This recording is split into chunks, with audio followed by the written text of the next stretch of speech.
la quasi dernière vidéo sur les lois du vivant. Donc tu as vu l'importance de la loi de l'Hormèse et l'effet cumulé, c'est hyper important.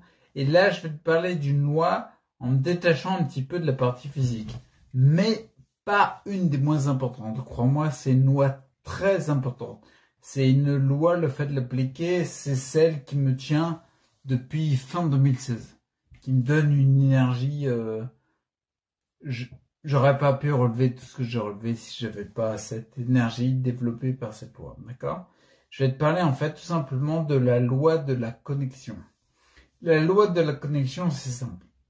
Le principe, il est simple, c'est que ton énergie dépend de ce à quoi tu te connectes, d'accord? Quand je parle de connexion, c'est ce qui t'aspire. Bien sûr, on n'est pas sur du concret. D'accord? On est sur de l'abstrait. Mais on sait bien que ça peut te développer une énergie phénoménale si tu te connectes à ce qui t'attire. D'accord? Le but du jeu, c'est quoi? C'est-à-dire, dans la connexion, je me suis rendu compte, en fait, que lorsque tu te connectes à quelque chose qui est à ta hauteur, tu as une certaine énergie. D'accord? Je vais m'expliquer. Et quand tu te connectes à quelque chose qui est plus grand que toi, il y a une énergie qui est plus puissante. On ne sait pas exactement d'où elle vient, cette énergie. C'est pas physique, j'ai envie de dire, c'est pas concrètement, c'est pas du glucose que tu viens de boire, de t'alimenter, et puis il y a du glucose qui est utilisé pour l'énergie dans ton corps. Non, c'est à autre chose. Et c'est pour ça que je te dis, c'est plus abstrait, mais ça n'est pas moins puissant pour autant. D'accord? C'est vraiment une puissance énorme. Je l'avais vu en développement personnel, on en avait parlé. C'est, comment dire? Ça serait dommage de passer à côté d'une source d'énergie sous prétexte qu'on ne l'explique pas comment ça se passe sur l'intérieur. On n'a pas compris les mécanismes internes. C'est comme je prends souvent l'exemple de la voiture. On n'a pas compris exactement comment ça se passe dans le turbo d'une voiture. Ça ne nous empêche pas de l'utiliser, d'accord? C'est un petit peu ça. Je sais très bien c'est une partie plus abstraite, mais cette loi de la connexion peut-être autant que l'autre loi, c'est quoi? Il y a l'autre loi. Mince, il y a eu un film dessus. Ah, j'ai plus le terme. Bref, il y a l'autre loi, il veut pas venir. J'ai oublié un peu quelques termes, là, c'est dommage, il passe comme ça. Bref, peu importe. Ce que je veux te dire par là, c'est que bien sûr, on est sur le plan du psychique. Bien sûr, on est plus sur le plan du mindset, comment dire, vraiment sur la partie cérébrale et psychique. Mais ça n'empêche pas que c'est puissant. Pour illustrer ça, je vais te prendre un exemple à moi. En fait, ce qui m'a poussé à me donner plus d'énergie fin 2016. Puis je vais prendre un exemple d'abord, un tout simple, très simple que tu as forcément déjà vu. Je vais prendre l'exemple, j'en ai déjà parlé dans les vidéos YouTube, mais c'est l'exemple d'un enfant à Noël. D'accord? Prends un enfant à Noël. Il y a les cadeaux, mais il n'a pas le droit de les ouvrir avant d'une certaine heure, d'accord? En général, c'est le lendemain, selon la tradition, mais en général, tout le monde les ouvre la veille. Bon, bref, peu importe. L'enfant, imagine-le, puis tu sais, au repas de Noël, en général, c'est des repas de famille, d'accord? Donc le gamin, il va avoir des gens de la famille, il est content de les voir, mais lui, il a un intérêt, c'est d'ouvrir le cadeau, d'accord? Quand il est connecté à la non-ouverture des cadeaux, il a moins d'énergie. Tu vois, pendant le repas de famille, etc., avec le tonton et tout. Il y a moins d'énergie. Par contre, regarde ses yeux et regarde son état physiologique, comment il se déplace, comment il bouge, le rayonnement qu'il a sur le visage quand tu lui dis qu'on peut ouvrir les cadeaux. D'accord? On est bien sur quelque chose d'abstrait. Parce que je rentrerai pas dans les détails de la perception des croyances et tout, mais on est bien sur quelque chose d'abstrait. C'est-à-dire que l'enfant, il est dans une optique, il se connecte à « je n'ouvre pas les cadeaux pour l'instant ». il a une énergie basse et il se connecte à j'ouvre les cadeaux, je vais les ouvrir, et là il a une énergie carrément haute, parce que le gamin il saute partout, d'accord? C'est vraiment pour illustrer le fait que ça dépend de la hauteur, si on peut parler de hauteur, par rapport au cas particulier.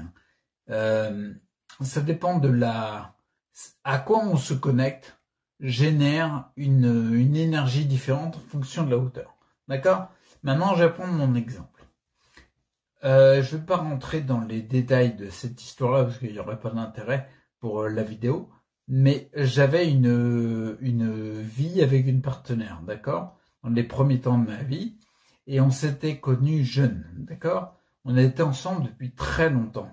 Et moi, à cette époque-là, c'est quelque chose qui me donnait beaucoup d'énergie. Cette connexion-là, en fait, quand je me connectais à ce qu'on était en train de construire, etc., c'était quelque chose qui me donnait beaucoup d'énergie.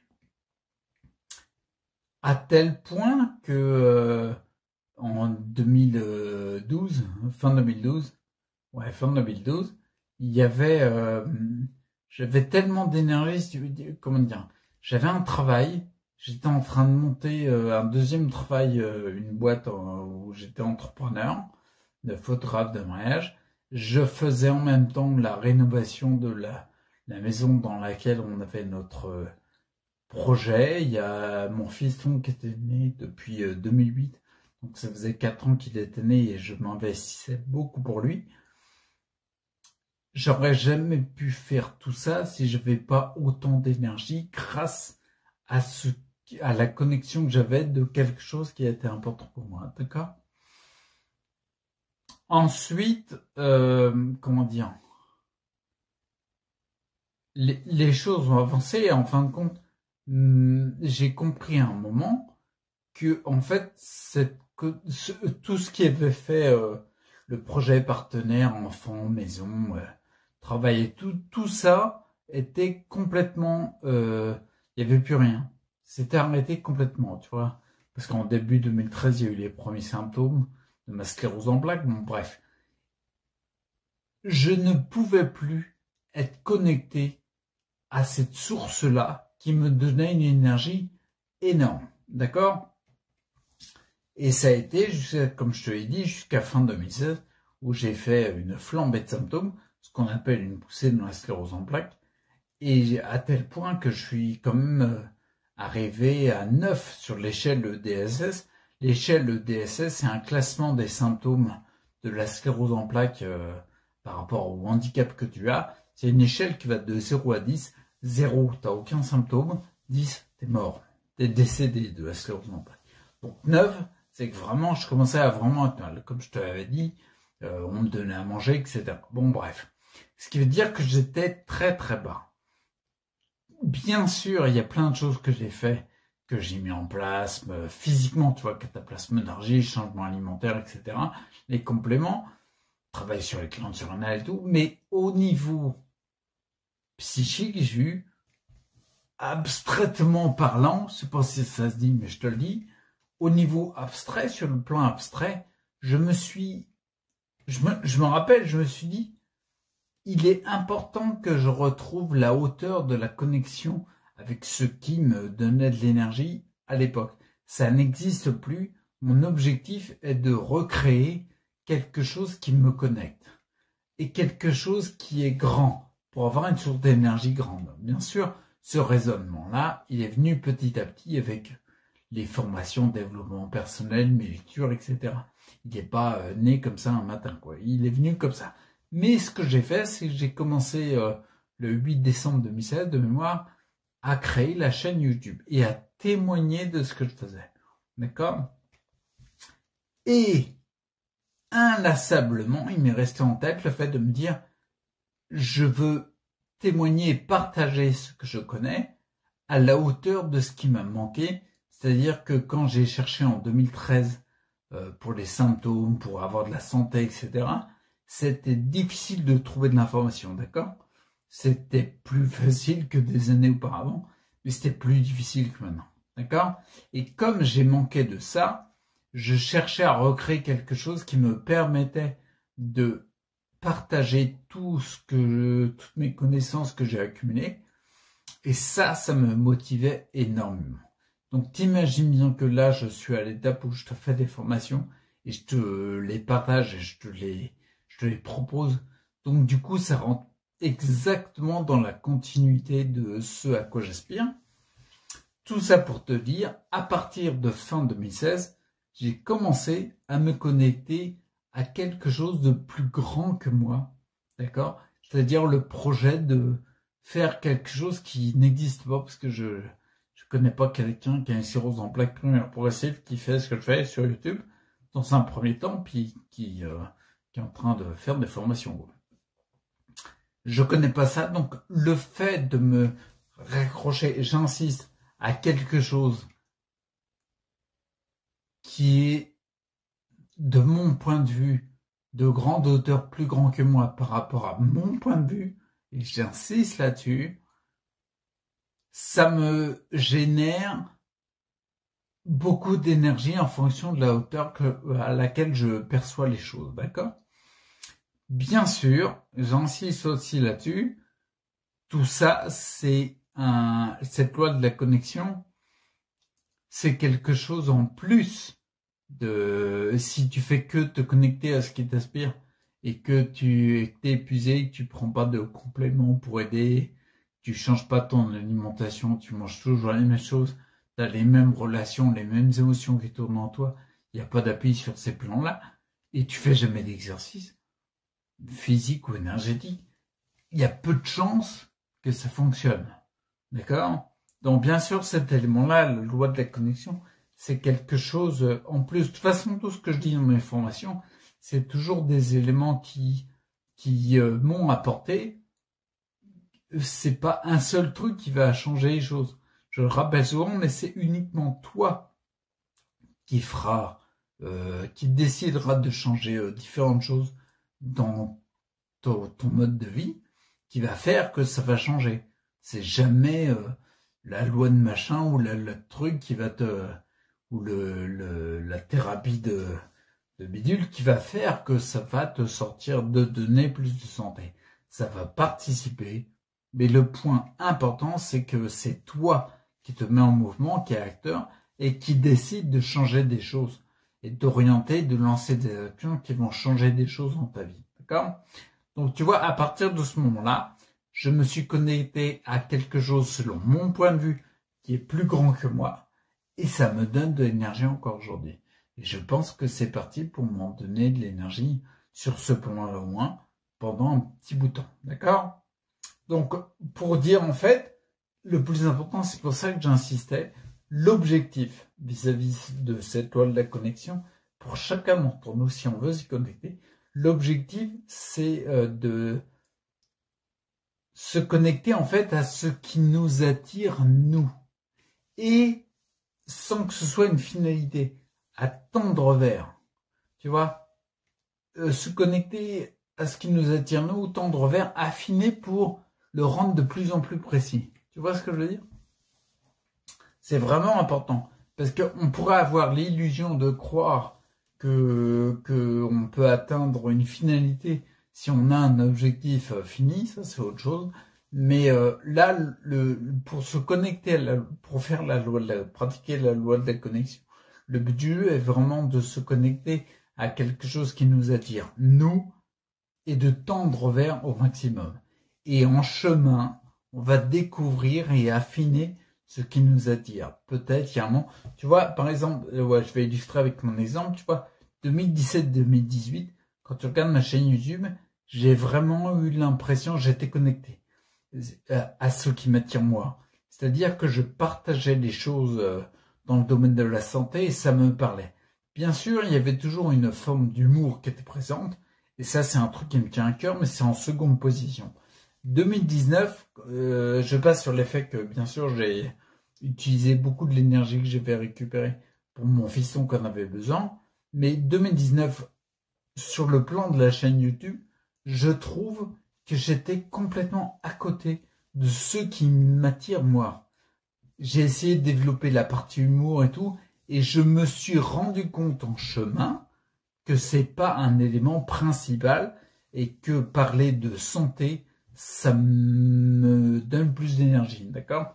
Tout ça pour te dire, en effet, quand on tend vers, c'est pas, on va pas faire des erreurs. Peut-être parce qu'on pourrait dire, moi, le côté humour, c'était de l'erreur. Non, ça m'a permis d'affiner, de me rendre compte qu'en fin de compte, ce qui me tient plus à cœur, c'est la première partie, le côté partagé dans le domaine de la santé. D'accord? Tout ça pour te dire, bien sûr, le côté, on tend vers par rapport à ce qui nous attire, nous. Et en chemin, on apprend de plus en plus ce qui nous attire. On peaufine, on affûte, tu vois, on précise les choses.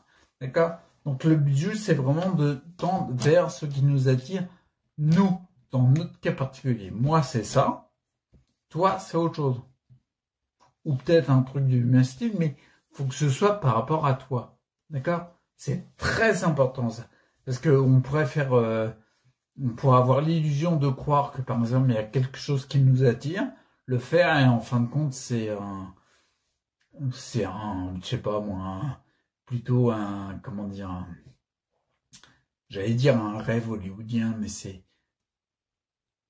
ça a peut-être été véhiculé par les films, les médias, sur le fait qu'on peut être heureux d'une certaine manière. Et en fin de compte, ça ne correspond pas à nos attentes à nous.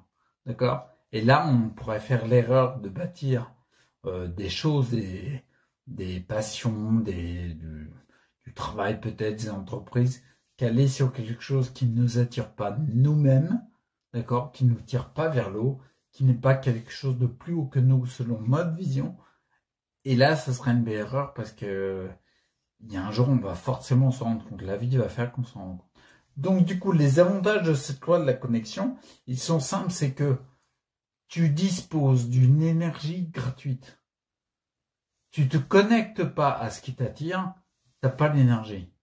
Tu vas la trouver par autre chose, comme je disais tout à l'heure, au côté physique, le glucose, les protéines, les lipides, tout ça, qui t'apporte physiquement, on a vu que ça te portait de l'énergie, dans la partie ATP des cellules, mais bon, ça c'est une énergie gratos. T'as rien à dépenser. T'as juste à te connecter à ce qui t'attire, tu vois. On pourrait aller plus loin, tu vois, on pourrait parler dans le développement personnel, il parle beaucoup de mission de vie, etc. Connecte-toi à ce qui t'attire. Tu auras de l'énergie gratuite. Donc même si c'est pas la seule énergie, c'est une énergie en plus. Et tu vas en avoir besoin.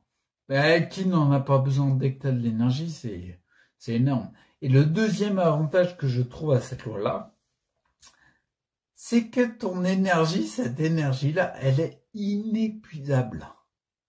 Tu vois, je te parlais tout à l'heure glucides, protéines, lipides, là.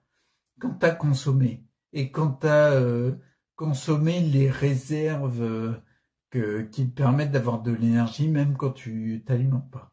D'accord. Bah, il y en a plus. Ah oui.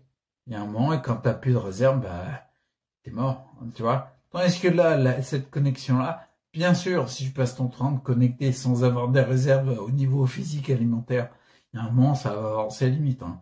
D'accord? Ça va s'épuiser, mais c'est pas l'énergie qui va s'épuiser, c'est toi qui vas s'épuiser avant, et ensuite il n'y aura plus d'énergie. Celle-là, elle est inépuisable tant qu'il y a des autres éléments qui sont importants. Celle-ci, elle est gratuite et inépuisable. D'accord? Il n'empêche qu'il faudrait que tu te fasses du repos. Il faudrait que tu dormes. Hein. Ça c'est clair, on est d'accord. Mais c'est un élément juste hallucinant. C'est gratos, c'est inépuisable. Tant que tu te connectes, regarde-moi, là on le voit dans la vidéo, dès que je me connecte à quelque chose qui est important pour moi, j'ai de l'énergie, j'en parlerai des heures. Je ne vais pas te faire des heures de vidéo, mais tu vois ce que je veux dire, c'est un moment, c'est quelque chose de très important vraiment. Donc le but du jeu, ça va être ça pour finir pour la vidéo, c'est la question que je t'invite à te poser, c'est à quoi j'aspire? J'insiste encore, c'est toi. Dans ton cas particulier, qu'est-ce qui te parle pour toi? Ça peut être n'importe quoi, collectionner les licornes ou je sais pas quoi. Peu importe, l'important c'est toi. Et je vais te mettre une petite aide, je le développe plus, je le développerai plus parce que j'ai pas encore tourné les formations plus proche du développement personnel, parce que là, il y aura des outils concrets pour te mettre en mouvement. Et ce que je t'invite là, déjà, c'est une invitation, donc du coup, à te dire, mais qu'est-ce qui m'attire moi? Et là, je t'invite aussi à regarder en fait ce qui t'entoure chez toi. En fait, ce qui témoigne déjà de ce que tu aimes. Prends le temps de te mettre chez toi dans ton canapé où tu veux et prendre un temps en te disant mais qu'est-ce que j'aime faire en fait? Qu'est-ce qu'il y a? Quels sont les livres? Quels sont les CD, les albums, les DVD, qu'est-ce qu'il y a autour de moi dans ma maison? D'accord? Quels sont les thèmes qui en fin de compte sont les plus présents? Et là déjà tu as une piste magnifique pour te dire en fait c'est ça qui m'attire.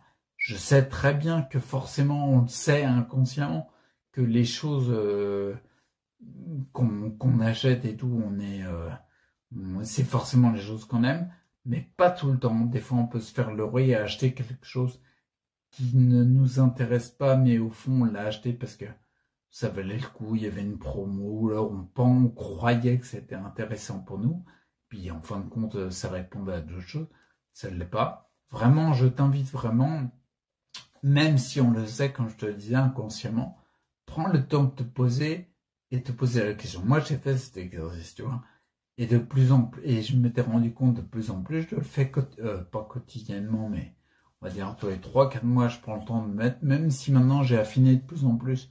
Donc du coup, je suis de plus en plus dans ma voie, quelque part, dans ce qui m'inspire moi.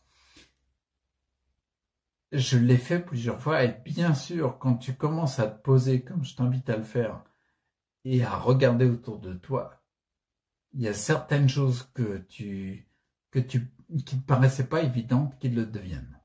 D'accord? Il y a certaines choses qui disent, oui tiens, ah tiens, j'ai un truc de ce thème-là, j'en ai un autre, un bouquin, un film, et tu vas voir. Fais l'exercice, c'est important. Donc je t'invite vraiment à te poser cette question-là, à dire à quoi j'aspire, et d'utiliser l'outil de regarder dans ton quotidien. Regarder autour de toi, prendre le temps de te poser et te dire, chez moi, vers quoi je tends inconsciemment. D'accord? Je t'invite beaucoup à faire ça, d'accord? Et puis je te dis à plus. Ciao.